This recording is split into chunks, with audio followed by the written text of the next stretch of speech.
नमस्कार, मैं हूं आशीष और आप देख रहे हैं आशीष कॉमर्स क्लासेस। मेरे प्रिय साथियों, हम लोग अपने वीडियोस में बात कर रहे हैं क्लास 11th यूपी बोर्ड की, और यूपी बोर्ड के सिलेबस में हम लोग अकाउंटिंग को पढ़ते हुए चैप्टर नंबर 2 यानी अकाउंटिंग के सिद्धांत को समझ रहे हैं। अकाउंटिंग के सिद्धांत क्या हैं, उनको हम लोगों ने बेसिक पॉइंट को समझते हुए समझ लिया हुआ है। मैं आप सभी को यहाँ पे दिखा देता हूँ चैप्टर का नाम, ठीक है। और फिर हम लोगों ने इस सिद्धांत को समझते हुए 2 वीडियोस में बातें करी हुई हैं। जहां पे हमारा पिछला वीडियो था सामान्यतः मान्य लेखांकन सिद्धांत पर आधारित, जिसको हमने बहुत ही डिटेल में समझा हुआ, एग्जाम में हमेशा पूछा जाता है।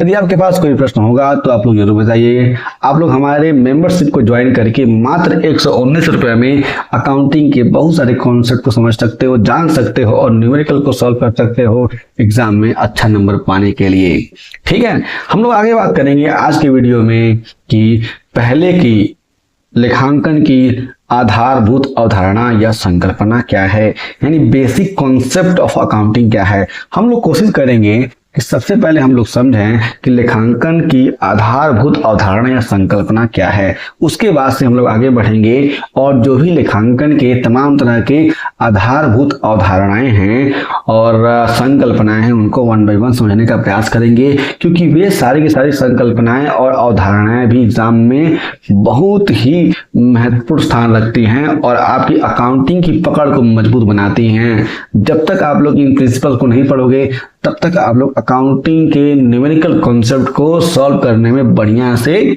काम नहीं कर पाओगे। ये मेरा पर्सनल एक्सपीरियंस है, ठीक है ना। आगे चलते हैं। आप सभी को ये सारे के सारे थ्योरी के वीडियोस बिल्कुल फ्री मिलेंगे, आप लोग टेंशन मत लीजिए, ठीक है। कहा गया कि लेखांकन की आधारभूत अवधारणाओं में उन शर्तों एवं मान्यताओं को सम्मिलित किया जाता है, मतलब वे कंडीशंस, ठीक है ना, और मान्यताएं आती हैं जिन पर लेखांकन विज्ञान आधारित है। कहा गया कि जिन पर लेखांकन विज्ञान आधारित है, यानी कहा गया, इस पे कहने वाला ये कह रहा था कि जिन पर लेखांकन विज्ञान पर आधारित है। बात समझ में आई? यानी जहां पे विज्ञान का इस्तेमाल करके, जैसे हम लोग विज्ञान में क्या करते हैं, किसी भी मेथड को लेते हैं, किसी फॉर्मूले को लेते हैं, उसको सिद्ध करते हैं, फिर उसका प्रयोग करते हैं। वैसे ही यहाँ पर आप लोग देखोगे तो बात आ जाती है। कहा गया कि पृथक पृथक विद्वानों ने अवधारणा को पृथक पृथक नामों से संबोधित किया हुआ है। अब जो अवधारणाएं हैं उनको अलग अलग नामों से पुकारा गया, बताया गया है। कौन कौन से नाम हैं? कहा गया यथा यानी जैसे, संकल्पना यानी कॉन्सेप्ट। आप लोग सीबीएसई की किताब में भी पढ़ोगे तो ये बातें कही गई हैं कॉन्सेप्ट के बारे में, ठीक है। फिर कहा गया है स्वयं सिद्ध यानी एक्सियोम्स, और आगे कहा गया मान्यताएं यानी अजम्पशन आदि, ठीक है। इस तरीके से कुछ नाम हो सकते हैं, लेकिन मैं आप सभी को याद दिलाना चाहूंगा कि संकल्पना यानी कॉन्सेप्ट सबसे ज्यादा यूज में आता है और मान्यताएं सबसे ज्यादा यूज में आती हैं। आप लोग देखोगे तो संकल्पना की बात की जाए या फिर मान्यता की बात की जाए, आप लोग सेम आंसर लिखोगे। अगर आप लोग कहीं भटक गए तो लटक गए भाई साहब एग्जाम में, ठीक है। तो दोनों नाम एक ही बात को संबोधित करते हैं। तो अगर कोई भी एक नाम लेकर के एग्जाम में प्रश्न आए तो आप लोग क्या करोगे, सेम नाम को पुकारते हुए उसका आंसर लिखोगे। लेखांकन की अवधारणा का अर्थ यानी meaning of accounting concept. Accounting concept का मीनिंग क्या हो जाएगा, मतलब क्या हो जाएगा, पहले उसको समझिए, तब ना आप लोग अकाउंटिंग कॉन्सेप्ट की बात करेंगे। कौन कौन से अकाउंटिंग कॉन्सेप्ट होते हैं तो समझिए। कहा गया कि सामान्य शब्दों में अवधारणा का अर्थ उन मौलिक विचारों से है। मौलिक मतलब क्या होता है कि जो मूल से आए हुए हैं, जो स्रोत से आए हुए हैं, कोई भी उसमें गड़बड़ी नहीं है। बात समझ में आई? इसलिए हम लोग कहते हैं मौलिक यानी ओरिजिनल। मौलिक का मतलब क्या होता है, ओरिजिनल।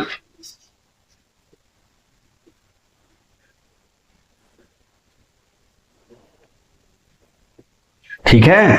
तो लेखांकन क्या है? लेखांकन की अवधारणाएं ओरिजिनल थॉट हैं, जिन पर संपूर्ण लेखा शास्त्र का ढांचा आधारित होता है, और यही क्या होते हैं, बेस बनाते हैं लेखा शास्त्र के, क्योंकि ये ओरिजिनल होते हैं और इसी ओरिजिनलिटी यानी मौलिकता के आधार पर तमाम तरह की अकाउंटिंग की जाती है और तमाम तरह के और भी नियम आ जाते हैं। ये बात आप लोग ध्यान में रखिएगा, ठीक है। आगे कहा गया ये ऐसे विचार होते हैं जो प्रमाणित नहीं किए जा सकते तथा बिना प्रमाण के ही स्वीकार कर लिए जाते हैं। इनको प्रमाणित करने जाओगे भाई साहब तो फंस जाओगे, लेकिन जब तक इनको स्वीकार नहीं करोगे तब तक अकाउंटिंग करने से रहे, आप अकाउंटिंग कर ही नहीं पाओगे। जब मैं आगे पढ़ाऊंगा तो मैं बताऊंगा कि किस तरीके से इनका महत्व है हमारे अकाउंटिंग में, ठीक है ना, क्योंकि हम लोग सारे की सारी बुक को पढ़ने वाले लोग, टेंशन मत लीजिए। कहा गया कि ऑक्सफोर्ड एडवांस्ड लर्नर्स डिक्शनरी के अनुसार कहा गया कि अवधारणा का अर्थ यानी अवधारणा का मतलब होता है जिसे आवश्यक तथ्य के रूप में स्वीकार कर लिया गया हो। कहा गया कि जो आवश्यक है भाई साहब इसकी आवश्यकता बहुत ज्यादा है। और E.L. कोहलर कहते हैं कि अवधारणाओं तथा संकल्पनाओं का अर्थ एक विचार की आधारशिला के निर्माण में सहायक होते हैं। कहा गया कि सहायक होने वाले स्वयं सिद्ध सिद्धांतों या मान्यताओं की श्रृंखला से हैं, यानी ऐसे सिद्धांत या फिर ऐसे विचार जो एक आधारशिला का निर्माण करते हैं, यानी एक फाउंडेशन का निर्माण करते हैं, एक बेस का निर्माण करते हैं और उसी फाउंडेशन पे उसी बेस पे सारा का सारा अकाउंटिंग का बिल्डिंग टिका हुआ है। अगर उस बेस को हटा देंगे तो पूरी की पूरी अकाउंटिंग की बिल्डिंग ढह जाएगी, अकाउंटिंग हो ही नहीं पाएगा। ये बात समझाई जा रही है यहाँ पे। और कहा गया कि स्वयं सिद्ध सिद्धांत हैं, जिन्होंने अकाउंटिंग करी उन्होंने धीरे धीरे इस बात को इन सारे के सारे नियम कानूनों को अपना लिया, ठीक है। आगे कहा गया इधर इस वाले पेज पे, पेज नंबर 27 पे, बात समझ में आई। कहा गया कि उपयुक्त विवेचन के आधार पर, अभी जो मैंने पढ़ा उसके आधार पर कहा जा सकता है कि लेखांकन की अवधारणा का आशय विभिन्न व्यवहारों को व्यवस्थित रूप से लेखांकन करने के लिए प्रयुक्त तर्कसंगत युक्तियों के आधार पर प्रतिपादित विचारों से है। यानी अगर आप लोग बात करोगे लेखांकन की अवधारणा के बारे में तो इसमें आपको समझना पड़ेगा कि इसमें बहुत सारे विभिन्न विभिन्न व्यवहार हैं और उन व्यवहारों को मैं क्या कर रहा हूँ, व्यवस्थित कर रहा हूँ, एकजुट कर रहा हूँ, एक जगह पे कर रहा हूँ, जिससे क्या हो सके, हमारी अकाउंटिंग की सारी क्रियाएं सम्मिलित हो सकें, सारी की सारी क्रियाएं संपन्न हो सकें। और कहा गया कि व्यवस्थित रूप से लेखांकन करने के लिए, और मैं लेखांकन व्यवस्थित रूप से कर पाऊं, प्रयुक्त तर्क संगत युक्तियों के आधार पर प्रतिपादित विचारों से है। और जो यहाँ पे विचार हैं वे तर्क संगत हैं, बिना तर्क के नहीं हैं, बिना आधार के नहीं है, ठीक है ना। ये बात पहले से सिद्ध की हुई है, ठीक है। आगे कहा गया कि लेखांकन की अवधारणाओं के विषय में एक रूपता का अभाव है। इसमें कहा गया कि अलग अलग अवधारणाएं हैं, ठीक है ना। इसमें एक रूपता नहीं है कि भाई साहब एक काम करिए सारी की सारी अवधारणाएं एक ही बात कर रही है, ना ना, ये सारी की सारी अवधारणाएं अलग अलग बात कर रही हैं।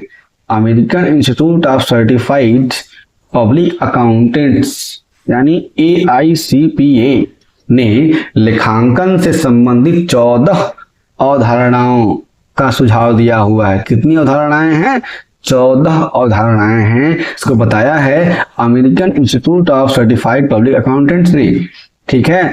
वहीं रॉबर्ट एंड एंथोनी ने लेखांकन की 10 अवधारणाएं ही प्रमुख मानी हैं। जो रॉबर्ट एंड एंथोनी थे उन्होंने लेखांकन की 10 अवधारणाओं को ही प्रमुख माना है और कहा भाई साहब बहुत जरूरी नहीं है, ठीक है। लेखांकन की, अब कहा गया आगे, लेखांकन की आधारभूत अवधारणाओं को इस प्रकार स्पष्ट किया जा सकता है। अब इन तमाम तरह की बातों को समझा गया, फिर कहा गया कि जो भी अवधारणाएं हैं कुछ ऐसी हो सकती हैं। अब मैं इस वीडियो में आगे बढ़ने से पहले इन सारी की सारी अवधारणाओं का नाम ले लूंगा और फिर हम आगे आने वाली वीडियोस में वन बाय वन एक साथ बढ़िया तरीके से एग्जाम्पल के साथ तमाम तरह की अवधारणाओं को समझने का प्रयास करेंगे। मैं आप सभी को अवधारणाओं का नाम बता देता हूं इस वीडियो के लास्ट में। कहा गया पहली अवधारणा है अस्तित्व अवधारणा यानी एंटिटी कॉन्सेप्ट, यानी बताता है कि बिजनेस का अस्तित्व होता है, बिजनेस का अस्तित्व अलग है और जो भी ऑनर है उसका अस्तित्व अलग है। मैं शॉर्ट में बताता हूं। अगला कहा गया मुद्रा मापन अवधारणा यानी मनी मेजरमेंट कॉन्सेप्ट। जो भी ट्रांजैक्शन मनी में हुए हैं, जो रुपए पैसे में हैं, उनको ही हम लोग केवल मेजर करेंगे, अन्य सभी ट्रांजैक्शन को छोड़ देंगे। तीसरा कहा गया कि चालू व्यवसाय अवधारणा अथवा निरंतरता संबंधी अवधारणा यानी कंटिन्यूटी कॉन्सेप्ट और गोइंग कंसर्न कॉन्सेप्ट। बिजनेस जब चालू होता है तो यह मान के चलता है कि बिजनेस लगातार चलता रहेगा, बिजनेस को कभी बंद नहीं किया जाएगा। इसीलिए हम लोग इसी बात को फॉलो करते हुए अकाउंटिंग करते हैं। मैं जब बताऊंगा डिटेल में तो एग्जाम्पल लूंगा आप सभी के लिए, चिंता मत करिए। आगे कहा गया चौथे में कि लागत अवधारणा यानी कॉस्ट कॉन्सेप्ट। इसमें कहा जाता है कि जो भी गुड्स और सर्विसेज, इसमें कहा जाता है कि जो भी एसेट हम लोग खरीदते हैं उसमें हम लोग लागत को लेते हैं जो मैंने बहुत दिन पहले खरीदा हुआ है। हम लोग मार्केट वैल्यू कंसिडर नहीं करते हैं। डिटेल में हम लोग बताएंगे आप सभी को। आगे कहा गया पांचवें में कि द्विपक्षीय अवधारणा यानी ड्यूअल एस्पेक्ट कॉन्सेप्ट। ये बहुत बहुत बहुत ज्यादा इंपॉर्टेंट है, जिसमें हम लोग डेबिट और क्रेडिट रूल्स को पढ़ते हैं। और यहाँ पे कहा गया कि asset is equal to liabilities plus capital, या अकाउंटिंग इक्वेशन भी इसमें आ जाता है। ठीक है। आगे कहा गया हमारे पास छठवें में कि उपार्जन अवधारणा यानी अक्रूवल कॉन्सेप्ट। ठीक है। सातवें में कहा गया मिलान अवधारणा यानी मैचिंग कॉन्सेप्ट, एग्जाम में पूछा जाता है यह। आठवां है अवधि अवधारणा यानी पीरियोडिसिटी कॉन्सेप्ट। नौवां है रूढ़िवादिता अवधारणा यानी कंजर्वेटिज्म कॉन्सेप्ट। 10वां है वसूली अवधारणा यानी रियलाइजेशन कॉन्सेप्ट। 11वां है सत्यापन योग्य बाह्य प्रमाण की अवधारणा यानी concept of verifiable objective evidence. 12वां है पूर्ण प्रकटीकरण की अवधारणा यानी कॉन्सेप्ट ऑफ फुल डिस्क्लोजर। ठीक है। और यहाँ पर 13वां कहा गया है सारता की अवधारणा यानी कॉन्सेप्ट ऑफ मटेरियलिटी। तो ये सारी अवधारणाएं हो सकती हैं। इसको हम लोग आने वाली वीडियोस में डिटेल में समझेंगे, जानेंगे। मेरे प्रिय साथियों, यह वीडियो कैसा लगा आप लोग जरूर बताइए और अपने कमेंट्स भी मुझे दीजिए, जिससे मैं आप सभी के प्रश्नों को समझ सकूं, आपकी बातों को समझ सकूं और आपकी समस्याओं का समाधान कर सकूं। हम लोग फिर से मिलेंगे एक नए वीडियो के साथ। अपना ख्याल रखिए, हंसते रहिए, मुस्कुराते रहिए, पढ़ते रहिए। तब तक के लिए बाय, जय हिंद।